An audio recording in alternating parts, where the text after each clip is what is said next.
여러분, 저는 7월 18일부터 26일까지 우리 임도마 지현신 선교사님이 사역하시는 국가에 가서 단기 봉사를 하고 왔습니다. 저하고 이제 집사님 두 분이 이제 같이 다녀왔는데요. 제가 봉사하고 온 나라는 인구의 98%, 99% 정도가 무슬림들입니다. 그런데 그곳에서도 복음을 듣고 예수님을 믿고 또 주님의 교회를 개척하고 세워가는 그런 기독교인들을 만났습니다. 그들은 소수이지만 이 고난과 박해 가운데 믿음을 지키는 사람들이었습니다. 그리고 우리처럼 이런 가정교회의 목장을 만들어서 그 목장 모임에도 저희가 참석을 했습니다. 기독교인 수는 매우 적습니다.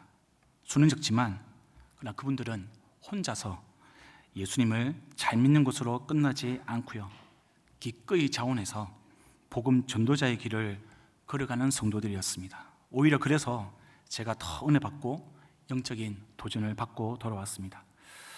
그리고 그분들과 교제하면서 그분들과 신앙의 이야기를 나누면서 그리고 그분들이 하는 사역들을 보면서 이 로마로 가는 길이 열리기를 간절히 바라면서 이 로마 교회 성도들을 굳세게 하고 그리고 서로 간에 믿음으로 서로 격려를 받고자 했던 그 사도 바울의 마음, 그 간절한 마음을 그 단기봉사 현장 가운데 경험하는 귀한 시간이었습니다. 사도행전의 교회가 거기에 있었습니다. 1%, 2% 남짓되는 그런 성도들이지만 그분들의 삶을 제 눈으로 보고 그분들의 사역을 제 귀로 직접 들으면서 오늘 우리가 읽은 이 본문의 말씀처럼 고난과 박해가 하나님의 사랑을 끊어내는 것이 아니라 오히려 반대로 예수님의 형상을 닮아가는 이 은혜의 통로라는 것을 다시 한번 배우고 깨닫게 되었습니다. 그래서 오늘 이 말씀을 나눌 때도요, 우리 공동체에도 동일한 은혜, 그분들이 가지고 있고 그분들이 누리는 그 풍성한 은혜가 우리 가운데도 넘쳐나기를 간절히 소망합니다. 여러분, 첫 번째로 우리 29절과 30절을 살펴보기를 원합니다. 여러분, 29절에서는 세번역 성경은 이것을 하나님께서 미리 하신 사람들을 택하셨다 이렇게 번역을 하고 있습니다. 근데 이것은 의역입니다. 의역. 헬라 원문에는요, 이 택하셨다라는 단어가 없습니다. 그러니까 미리 아셨다라는 단어만 있습니다. 그러면 이게 틀린 번역이냐? 아니, 그렇지는 않습니다. 왜냐하면 이 미리 아셨다라는 단어가요, 가지고 있는 깊은 의미가 또 있기 때문에 그렇습니다. 미리 아셨다라는 단어는 이 헬라어로 프로에그노라는 단어입니다. 이 단어는 어떤 지식적인 그런 안다라는 것, 뜻이 아닙니다. 내가 지적으로 무언가를 인지한다 그런 뜻이 아니고요, 관계적인 측면입니다. 내가 미리 관계를 맺고 있다. 내가 미리 선택을 하고 미리 정하고 있다라는 뜻입니다. 그리고 이 관계와 선택은요, 어떤 사실을 전제하고 있는데 그게 뭐냐면 내가 너와 친하다는 겁니다. 내가 너를 소중히 생각하고 있다라는 것을 전제하고 있습니다. 그래서 이 미리 안다라는 헬라어는 내가 너를 소중하게 생각하기 때문에, 내가 정말 너를 사랑하기 때문에 미리 택했다고 번역할 수 있는 겁니다. 그럼 이 미리는 도대체 어떤 뜻이냐? 사도 바울은 베드로 전서도 그렇고요, 에베소서에도 이 단어를 사용하고 있는데 그것은 창세전을 의미합니다. 그러니까 하나님께서 창세전에 미리 관계를 맺고 그리고 내가 너를 소중하게 생각했고 내가 너를 사랑한다라고 정하신 겁니다. 그러면 창세전부터 미리 하시고 택한 이 사람들은 도대체 누구이냐? 그리스도인들이죠. 바로 저와 여러분입니다. 그래서 여러분, 미리 하나님께서 저와 여러분을 아셨다라는 것은 하나님께서 창세전부터 저와 여러분과 소중한 관계, 사랑할 관계를 만드셨다는 것을 의미합니다. 우리를 아셨다라는 것은 단순하게 우리 이름 석자, 김동언, 내가 너 이름 알았어, 이것을 의미하는 것이 아닙니다. 저와 사랑의 관계를 맺으셨다는 겁니다. 여러분과 하나님께서 사랑의 관계를 맺으셨다는 겁니다. 우리를 너무나도 소중하게 생각하신다는 그런 의미입니다. 언제부터요? 창세 전부터. 이 세상이 만들어지기 전부터 우리를 아셨고요, 우리를 사랑하셨고 우리의 관계를 형성하신 겁니다. 여러분, 이 진리를 믿으시길 바랍니다. 29절 하반부도 한번 보겠습니다. 저와 여러분을 택하셔서 하나님의 아들 바로 예수님의 형상과 같은 모습이 되도록 미리 정하셨습니다 라고 기록을 하고 있습니다. 앞에서 여러분, 하나님이 미리 아셨다는 것은 이 하반부에 있는 미리 정하셨다라는 단어와 연결이 되어 있습니다. 이것이 29절의 핵심입니다. 이 미리 정하셨다라는 헬라어는요, 프루리조라는 단어입니다. 이 프루리조는 뜻이 운명을 미리 결정한다라는 뜻입니다. 그럼 어떤 운명이냐? 바울은 그 운명에 대해서 설명하고 있습니다. 바로 하나님의 아들 예수님의 형상과 같은 모습이 되는 것. 이 운명이 하나님께서 창세 전부터 저와 여러분을 아시고요, 택하신 목적입니다. 이 운명이 복음의 목적이고 구원의 목적인 것이죠. 여러분, 이것이 너무나 중요합니다. 우리가 예수를 믿는 것은 단순하게 죽어서 천국이라는 제3의 장소로 가는 것이 전부가 아닙니다. 주님의 복음의 본질, 구원의 본질은 저와 여러분이 예수님의 형상과 같은 그런 모습이 되는 것, 그것입니다. 예수님의 형상을 우리가 본받는 것, 이것은 헬라어로 순모르포스라는 단어입니다. 근데 여러분, 이 뜻은 우리의 외모가, 우리의 눈 2개, 코, 입, 우리 귀 2개, 손과 발, 이것이 예수님이 모습처럼, 우리가 쌍둥이처럼 외모가 닮아간다는 것, 그것이 아니고요, 본질이 같아진다는 겁니다. 예수님과 우리가 정체성이 같아지는 것을 이야기합니다. 그런 같은 본질적 본성을 가짐으로써 살아가는 형태도, 우리의 말이나 행동이나 생각이나 이 모든 것들이 예수님과 비슷하게 보이는 것, 그것을 의미하는 거죠. 쉽게 말해서 여러분, 외모가 예수님을 닮아가는 게 아니고요, 우리가 예수님의 인격과 성품을 닮아가는 것, 그것이 바로 이 헬라어 순모르포스가 가지고 있는 원래의 의미입니다. 그래서 이 개역 개정에서는 본받는다, 우리가 예수님을 본받는다라고 번역을 하고 있습니다.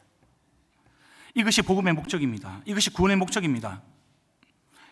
여러분, 저와 여러분이 죽어서 우리의 육체도, 우리의 영혼이 천국에 들어가는 것, 그것도 중요하지만 더 중요한 것은 오늘 사도 바울이 이야기하는 것처럼 예수님을 닮아가는 겁니다. 그리고 그 예수님을 닮아가면 그 어디나 하늘나라라는 것을 지금 사도 바울은 우리에게 전하고 싶은 겁니다. 바울은 이어서 이렇게 이야기하고 있습니다. 이것은 그 아들이 많은 형제 가운데서 맏아들이 되게 하시려는 것입니다. 여러분, 우리가 예수님의 형상과 같은 모습이 된다는 것은 예수님과 우리가 형제가 되는 거죠. 예수님과 우리가 가족이 되는 겁니다. 지금 하나님이 죄 때문에 죽어 마땅한 우리를 예수님의 반열에 올려놓고 계십니다. 우리의 신분, 우리의 관계, 우리의 정체성을 완전히 뒤집어 놓고 있습니다. 180도. 죽을 수밖에 없는 우리 존재. 찬양의 가사처럼 벌레만도 못한 우리를 예수님의 반열에, 예수님의 형제로, 예수님의 가족으로 바꾸어 놓으신 겁니다. 이 구원이 우리에게 주는 어마어마한 결과, 이것을 들으면서 여러분의 표정은 아무렇지도 않은 것처럼 보입니다. 여러분, 구원이 가져다 주는 결과는 어마어마한 결과입니다. 이 내용을 바울은 30절에서 이렇게 표현합니다. 그리하여 하나님께서는 이미 정하신 사람들을 부르시고 또한 부르신 사람들을 의롭게 하시고 의롭게 하신 사람들을 또한 영화롭게 하셨습니다. 하나님은 미리 택하여 정하신 저와 여러분을 부르셨습니다. 여러분 믿으십니까? 그래서 저와 여러분이 이곳에 앉아 있는 겁니다. 그래서 저와 여러분이 찬양을 부르고요, 말씀을 듣고 우리 주님께 예배를 드리고 있는 것입니다. 한치의 의심도 없이 믿으시기를 바랍니다. 저와 여러분을 부르신 하나님께서 우리를 의롭게 하셨습니다. 또한 영어롭게 하셨습니다. 목사님, 저는 그냥 우리 마누라가 가자고 하니까, 그냥 우리 남편이 가자고 하니까 그냥 이 자리에 와 있습니다. 저는 그런 거 복잡한 거 잘 모릅니다. 부인을 따라 나온 형제 여러분, 남편을 따라 나온 자매 여러분, 여러분이 이 자리를 이끄신 그 부인과 남편의 손길이요, 우리 주님의 손길이라는 것을 기억해 주시기를 바랍니다. 이 본문에서 여러분 어렵게 하셨다, 영어롭게 하셨다, 이것은 과거형입니다. 어떤 분이 목사님, 주님이 저를 의롭게 했는데, 주님이 저를 영화롭게 했는데 왜 저는 지금 어렵지도 않고 영화롭지도 않은 걸까요? 왜 저는 눈만 뜨면 힘든 일이 쌓여 있고 계속 죄에 걸려서 넘어지는 걸까요? 이렇게 반문하며 질문하시는 분도 계실 겁니다. 왜냐하면 우리가 누군지 잊어버려서 그렇습니다. 사단은 이렇게 우리의 연약함과 죄성을 이용해서요, 내가 어떤 존재인지, 내가 누구인지를 자꾸 잊어버리게 만드는 겁니다. 여러분, 혹시 본인이 키운 자식이요, 심신이 미약해서 정신이 혼미해가지고 저와 여러분이 자기 아빠인지 엄마인지 그냥 의심하고 잊어버린다고 생각을 해보십시다. 혹은 우리의 자녀들이 잘못을 크게 저질러가지고요, 어떤 범죄자가 되었다라고 생각해 봅시다. 그렇다고 부모와 자식의 혈연관계가 사라집니까? 사라지지 않습니다, 여러분. 제가 한 형제님을 소개를 하고 싶습니다. 이분은 예전에 국회의원이셨고요, 또 경기도지사도 역임을 했습니다. 이름은 남경필이라는 분입니다. 지금 그는 더 이상 정치를 하지 않습니다. 마약 치유 운동가로 변했습니다. 왜냐하면 그분의 장남이 마약 중독자입니다. 아버지가 아들을 112에 신고해가지고요, 교도소에 갈 만큼 심각한 상황입니다. 지금 수감 중입니다. 지금 치료받고 있습니다, 감옥에서.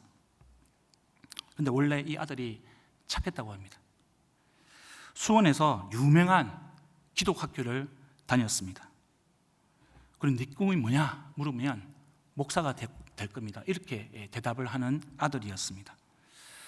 그런데 외국에 일찍 유학을 가면서요, 하나님과 관계가 멀어졌습니다. 결국 마약에 빠졌습니다. 가정이 풍비박산 났습니다. 이 남경필 형제님의 이 고백에 따르면 그 상황이 그냥 지옥과 같다, 죽어야 이 지옥이 끝나는구나 라고 생각을 했다고 합니다. 여러분, 이 남경필 형제님이 마약 중독자인 아들을 버렸을까요? 아닙니다. 그는 아들을 버리지 않았습니다. 오히려 그는 정치를 그만두고요, 아들을 택했습니다. 이제 그는 더 이상 아들을 야단치지 않는다고 합니다. 그냥 아들을 보면 그냥 불쌍하다고 해요. 그리고 아들과 대화를 나누면 그 아들에게 사랑이 필요하구나라는 것을 절실하게 느낀다고 합니다. 그는 또 이렇게 고백합니다. 하나님이 저에게 그렇게 말씀해 주셨습니다. 내가 너를 그렇게 사랑한다고. 성도 여러분, 사람의 어떤 부모와 자녀의 관계가 일어날진데 하나님과 우리 사이는 오죽하겠습니까? 우리의 착한 마음, 착한 행실로 어렵게 된다고요? 아닙니다. 우리의 착한 마음, 착한 행실로 어렵게 되고 영화롭게 되는 것 절대로 아닙니다. 오직 예수님 때문에, 예수님으로 인해서 우리 존재 자체가 행실이 아니고요, 마음이 아니라 우리의 존재 자체가 어렵게 되었습니다. 영화롭게 되었습니다. 여러분, 과거형 시대에 너무 매이지 마십시오. 시간을 만드시고 주관하시는 하나님이 과거에 우리를 어렵게 하시고 영화롭게 하셨다면 현재도 그렇게 하실 거고요, 미래도 우리를 어렵다 하시고 영화롭다 하실 것입니다. 다만 우리가 사단의 시험 때문에, 다만 우리가 우리의 죄성 때문에 그 진리, 그 변하지 않는 진리를 잠깐 잊어버릴 뿐입니다. 사도 바울은 이 사실을 너무나 잘 알았습니다. 그래서 지금 로마교회 성도들을 위해서, 저와 여러분을 위해서 단호하게 복음의 본질이 무엇인지, 구원의 본질이 무엇인지를 선명하게 선포하고 있는 겁니다. 여러분, 영화롭게 한다, 이 단어는 헬라어로 독사라는 단어의 기원하고 있습니다. 이 다른 말로 표현하면 영광입니다. 영광.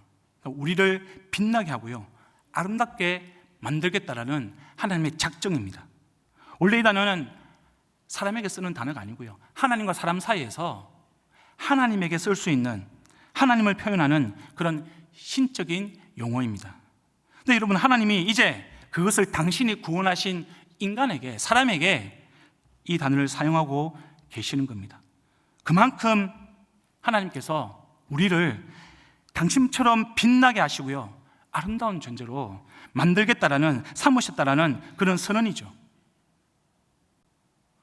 저와 여러분의 존재가 그만큼 가치 있고요, 대단한 존재입니다. 우리는 시시한 존재가 아닙니다. 다시 말씀드립니다. 하나님께서 우리를 예수님 닮은 존재로, 어려운 존재로, 영화로운 존재로 창세 전부터 이미 결정하셨다.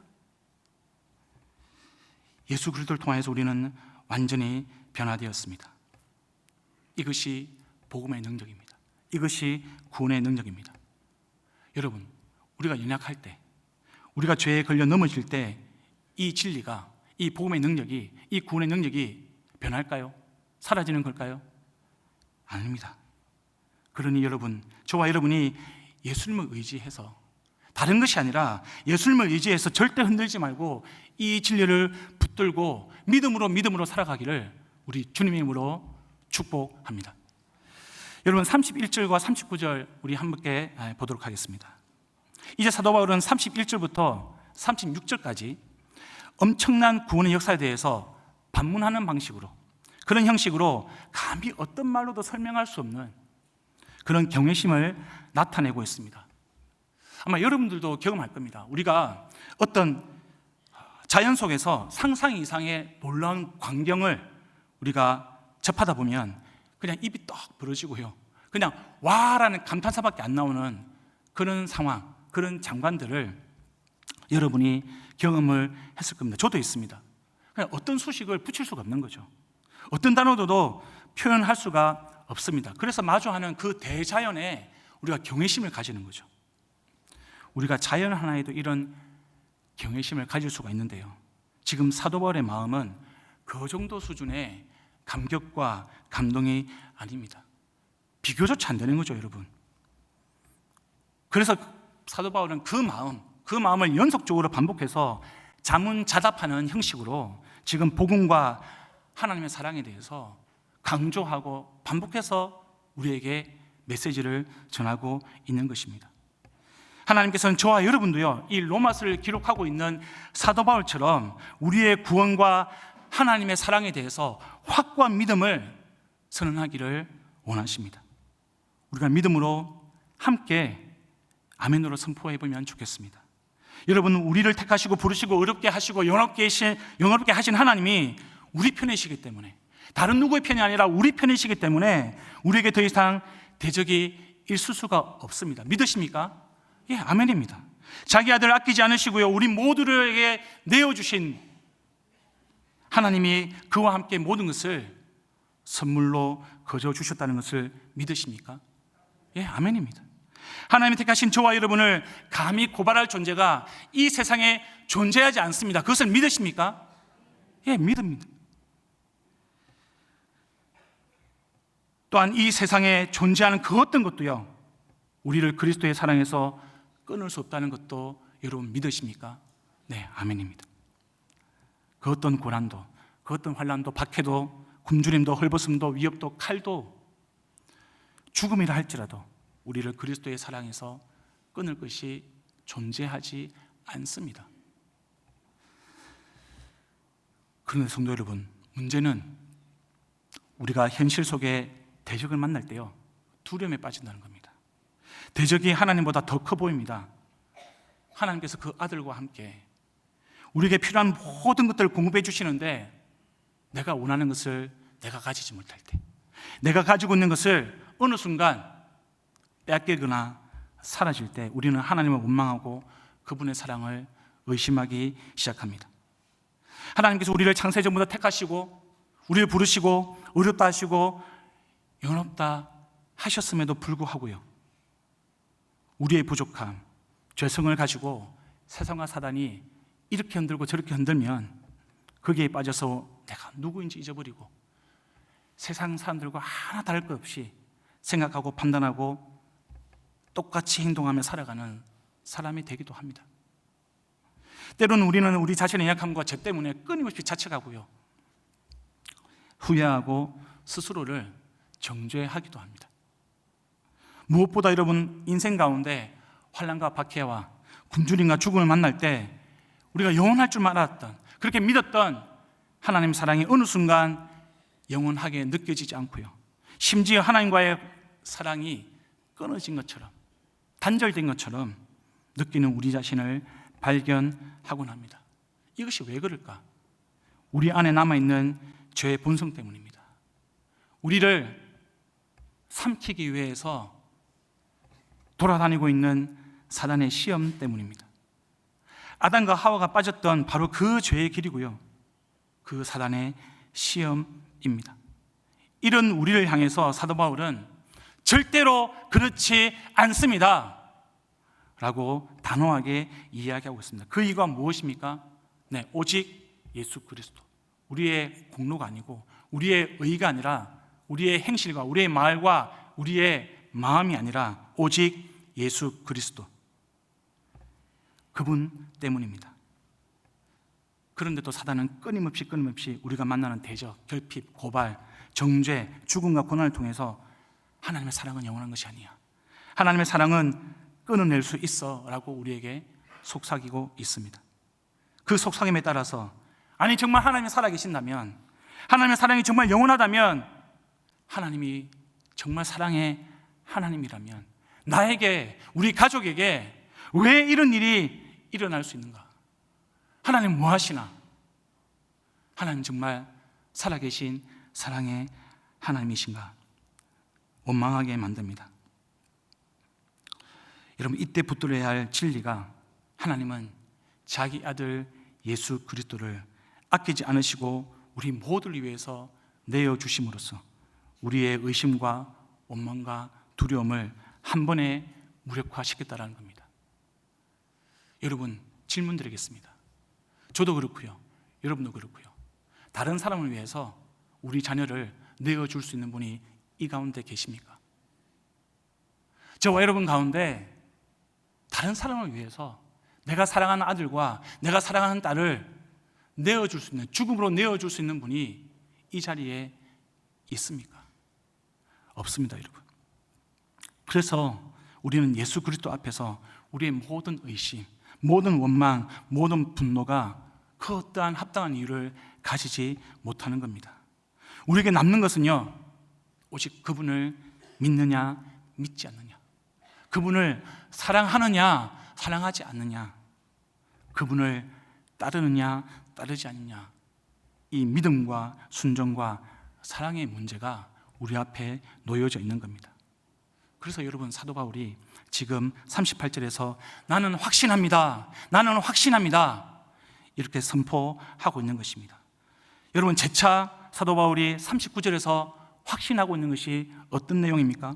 내 죽음도, 삶도, 천사도, 권세자들도, 현재일도, 장래일도, 높음이나 깊음도, 그 밖에 어떤 피조물도 우리 예수 그리스도 안에 있는 하나님의 사랑을 끊을 수 없다라는 것을 반복해서 로마 교회 성도들에게, 저와 여러분에게 선포하고 있는 것입니다. 여러분, 오늘 본문과 관련해 가지고요, 제가 만났던 저의 신앙생활 가운데 큰 대적들, 저에게 두려움을 일으키고 저에게 하나님과의 관계를 시험했던 그 대적들에 대해서 제가 좀 나누고 싶습니다. 제가 만난 큰 대적들이 몇 개가 있는데요, 그 중에 하나가 무속인이었고 또 성녀이셨던 저의 어머니였습니다. 아니, 정확하게 말하면 저의 어머니를 붙들고 놓아주지 않는 귀신들과 그 배후의 사단이었습니다. 저희 어머니는 여러 마리 귀신이 들린 분이셨습니다. 결국 귀신을 섬기는 무속인이 되었습니다. 그 과정에서 우리 가정은 깨어졌고요, 깨어진 저희 가정은 다시 회복을 하지 못했습니다. 오갈 곳이 없어가지고요, 어느 절에 신세를 지을 때가 있었습니다. 중학생 시절인 것으로 제가 기억을 하는데, 절에서 내어준 방 한 칸에 어머니, 누나, 저 이렇게 지냈습니다. 이미 저는 예수님을 믿었기 때문에 절에서도 교회를 다녔습니다. 물론 예의상 들키지 않기 위해서 성경은 우리 성녀들이 못 보게 가방에 넣어 다녔습니다. 저희 어머니가 보기에는 우리 가정의 모든 불행한 원인이 그냥 예수 믿는 저한테 있었습니다. 아버지가 쓰러진 것도, 아버지 어머니가 불화를 일으킨 것도, 우리 가정이 잘 살다가 망한 것도 모두가 다가 예수 믿는 저 때문이었습니다. 그래서 참 많이 맞았습니다. 어떤 때는 몽둥이가 부러지기도 하고요. 때로는 종아리가 찢어져 가지고 피가 나기도 했습니다. 그래도 꿋꿋하게 교회를 다녔습니다. 그런 저 덕분에 저희 누나도 교회를 계속 다닐 수 있었습니다. 맞는 것은 제가 다 맞으니까.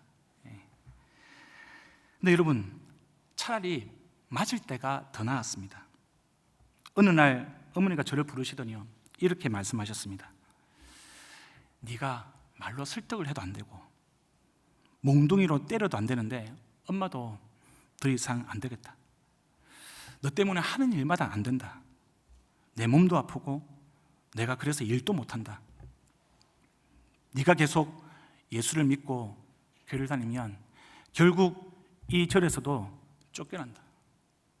그래서 내가 오늘은 너하고 그냥 단판을 내야겠다. 너는 엄마가 죽어도 예수를 믿을래? 분위기가 좀 평소와 달랐습니다. 분위기 안 좋았지만 너네 늘 하시던 협박이라 생각하고 그냥 반발심에 저는 엄마가 죽어도 예수 믿고 교회 나갈 겁니다.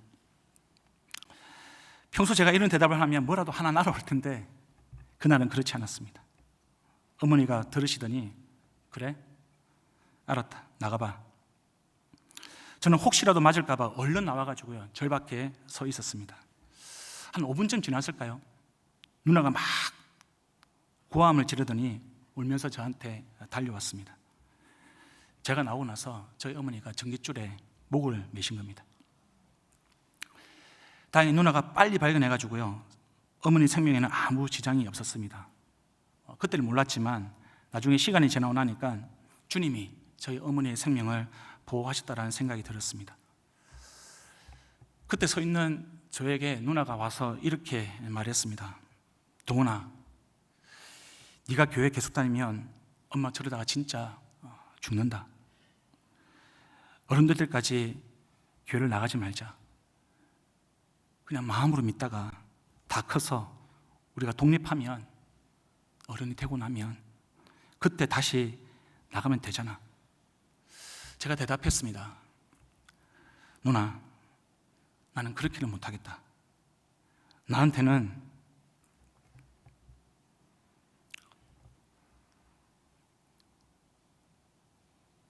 교회가 예수님이고 예수님의 교회다.